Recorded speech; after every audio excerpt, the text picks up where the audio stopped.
প্রাইভেটের বান্ধবী যখন চোর। এ বাবা, আজকে তো সব আমি ব্লু কালি পেন নিয়ে চলে এসেছি।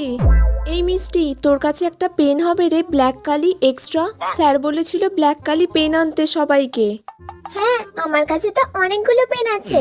এই নে, তুই একটা ব্ল্যাক কালি নে, তুই এই পেনটাই লেখ, আর এই ব্ল্যাক কালিটাই আমি লিখবো। এই নে। আচ্ছা মিষ্টি, এই পেনটা আমার না? তুই সেদিন চেয়েছিলিস এই পেনটাই লিখবি বলে। আসলে হ্যাঁ, ওই পেনটা আমি সেদিন নিয়েছিলাম, তোকে দিতে ভুলে গিয়েছি। তারপর তুইও চলে গেছিস আর আমারও মনে নেই। ও আচ্ছা আচ্ছা, তোর পেন্সিলের মুখটা আবার ভেঙে গেল। মিষ্টি, তোর কাছে কলছোলা হবে? একটা কলছোলা দে না। হ্যাঁ, এই নে কলছোলা। আরে, এই কলছোলাটাও তো আমার। তুই আমার কলছোলাটাকেও নিয়ে চলে গিয়েছিলিস। তোকে তো আর পরের দিন থেকে আমি কোনো জিনিসই দেব না।